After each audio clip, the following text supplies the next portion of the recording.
একটা মুরব্বী লোকের ৫টা ছেলে ছিল। ৫টা ছেলে সারাদিন একে অন্যের সাথে ঝগড়া করত, নিজেদের ভিতরে সবসময় ঝগড়া করত। একদিন তার বাবা ৫টা ছেলেকে ডাকলো, ডেকে বললো ৫ জনে ৫টা লাঠি নিয়ে আসো।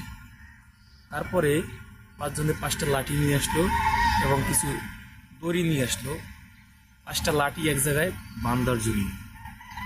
যে কথা সেই কাজ, ৫টা লাঠি নিয়ে আসলো এবং কিছু দড়ি নিয়ে আসলো ৫ জনে, এবং ওই লাঠি ৫টা একত্র করে শক্ত করে দড়ি দিয়ে বাঁধা হলো। তারপরে বাবা এক একজন ছেলের কাছে ওই লাঠি ৫টা দিয়ে বাঁধা লাঠি ৫টা দিয়ে বললেন ভাঙবো। একজন একজন করে ৫ জনে ট্রাই করলো, কিন্তু ভাঙতে পারলো না। এরপরে আবার লাঠি ৫টা খুলে ফেলা হলো। খোলার পরে ওই ৫টা লাঠি ৫ জনকে আবার ভাগ করে দেওয়া হলো, যে এক একজন এক একটা করে নিন। এবার বললো যে এবার ভাঙবো।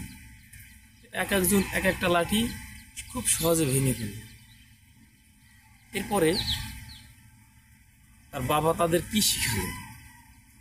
এটাই শিখালেন যে তোমরা যদি একত্রে থাকো, ৫ জন ভাই যদি একত্রে থাকো, তোমাদের বহিরাগত কোনো শত্রু বা বাহিরের কেউ তোমাদের আক্রমণ করতে পারবে না, কেউ তোমাদের ক্ষতি করতে পারবে না। আর যদি তোমরা এরকম এক একজন এক এক রকম থাকো, তাহলে তোমাদের যে কোনো কেউ ক্ষতি করতে পারে। একজনকে ক্ষতি করলে আরেকজন যদি এগিয়ে না যাও বা তাদের কাছে তার সহযোগিতায় না যাও, তাহলে তোমাদের এক একজনকে এইভাবে মানুষ ক্ষতি করলে তোমরা কিছুই করতে পারবে না। আর যদি এই ৫টা লাঠির মতো একত্রে শক্ত হয়ে থাকো, তাহলে তোমাদের কেউ ক্ষতি করতে পারবে না। এইটা হচ্ছে শিক্ষণীয় ছিল।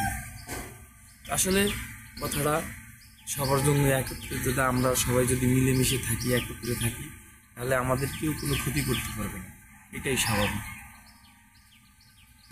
ভালো থাকবেন, সুস্থ থাকবেন।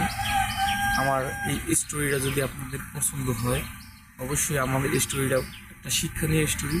যদি আপনাদের ভালো লাগে, ভিডিওটা লাইক করে দিবেন, শেয়ার করে সবার মাঝে ছড়িয়ে দিবেন, যাতে সবাই মিলে একত্রে বসবাস করতে পারে।